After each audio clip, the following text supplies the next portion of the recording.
शिमला सहित प्रदेश के सबसे प्रसिद्ध मंदिरों में कालीबाड़ी मंदिर में मां की मूर्तियां बनाने का काम पूरा हो चुका है। इन मूर्तियों को विशेष तौर पर गंगा नदी की मिट्टी से बनाया जाता है।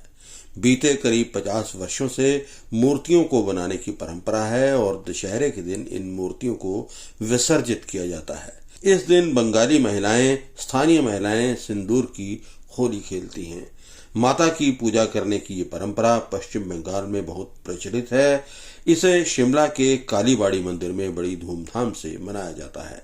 कालीबाड़ी मंदिर के पुजारी मुक्ति चक्रवर्ती ने बताया है कि मूर्तियों को बनाने का काम पूरा हो चुका है। इन मूर्तियों को बंगाल से आए कलाकार बनाते हैं। वे अपने साथ गंगा की मिट्टी भी लेकर आते हैं। ये मिट्टी ट्रेन के जरिए यहाँ पहुंचाई जाती है। सभी कलाकार जन्माष्टमी के समय शिमला पहुंच जाते हैं और मूर्तियां बनाने की प्राथमिक तैयारियां शुरू करने के बाद यहाँ से चले जाते हैं। इसके बाद नवरात्रि के दौरान एक बार फिर कलाकार यहाँ पहुंचकर माता की मूर्तियों को आखिरी रूप देते हैं। पापा आ रही है 35 सालों से। मैं आ रहा हूँ, पापा के साथ मैं भी आ रहा हूँ काम करने के लिए। तो यहाँ पे 2-3 जगह में हम लोग मूर्ति का काम करते हैं।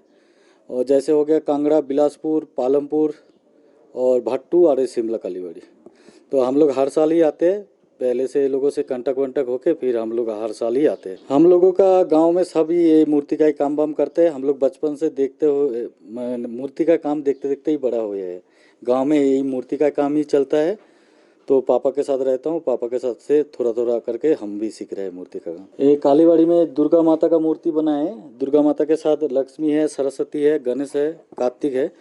तो हम लोगों को मूर्ति बनाने में कम से कम 17 दिन नहीं तो 18 दिन ऐसा लग जाती है। पूरा रोज ही काम करो तो 18 दिन में तैयार हो जाती है। मां की बनाई मूर्तियों का विसर्जन दशहरे के दिन किया जाता है। शिमला के तारा देवी के आईटीबीपी तालाब में माता की मूर्तियों को विसर्जित किया जाएगा। जैसे कि आप लोग भली भांति जानते हैं कि आज सप्तमी लग चुके हैं। पंचांग के हिसाब से सप्तमी है। आज सप्तमी की पूजा जो है उससे पहले षष्ठी जी की पूजा हो चुकी है। सप्तमी त्योहार चल रहे हैं, लेकिन षष्ठी की पूजा जो सप्तमी पूजा शाम को होंगे। जो कारीगर की बात कर रहे हैं, कारीगर जो है कलकत्ता से हर साल आते हैं। मतलब दीर्घ 30-35 सालों से कलकत्ता से आते हैं। आते समय अपना मिट्टी भी वहाँ से ट्रेन के द्वारा कैरियर के ले आते हैं, क्योंकि यहाँ मिट्टी थोड़ा सा खुदरीला टाइप होता है। मतलब प्लेन नहीं होता, मसृण नहीं होता। जिस हिसाब से सुचारू रूप से काम करना चाहिए उस हिसाब से मिट्टी मिलता नहीं है। मिलते भी होते हैं उनको पता नहीं है, इसलिए वो साथ गंगा मिट्टी लेके आते हैं। उसके द्वारा वो मूर्ति स्थापना करते हैं, तैयार करते हैं। यहाँ के शिमला के साथ साथ हिमाचल के 4-5 जगह पे भी वो जाते हैं। और मूर्ति स्थापना जो है पंचांग के हिसाब से 2:26 के अंदर अंदर मूर्ति स्थापना होगी। देखिए 12 तारीख को, 11 तारीख सप्तमी, अष्टमी और नवमी के पूजा एक ही साथ होगी। सप्तमी अष्टमी पूजा के बाद ही नवमी पूजा शुरू होगी। इसलिए 12 तारीख को ही तारा देवी आईटीबीपी के तालाब में माता की विसर्जन होगी। लेकिन बोलने में अभी दुख होता है कि माँ को अभी आह्वान किया, विसर्जन की बात करें तो फिर दिल में पीड़ा होती है। इसलिए हम विसर्जन की बात नहीं करें। तारीख आपको तिथि बता दिया कि 12 तारीख को माँ की विसर्जन होगा तारा देवी आईटीबीपी के तालाब में। देखिए जी, माँ दुर्गा जी जब आती है, आपने 2 बेटियाँ लक्ष्मी सरस्वती जी और 2 पुत्र जो कार्तिक जी और गणेश जी के साथ आते हैं।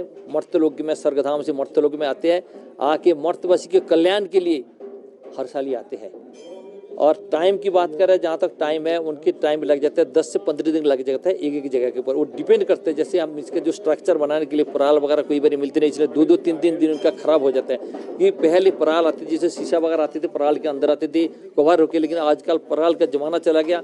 इस बार हरियाणा से मंगाना पड़ा, पराल लेके आए तब जाके उनके मूर्ति बनाना शुरू किया उन्होंने।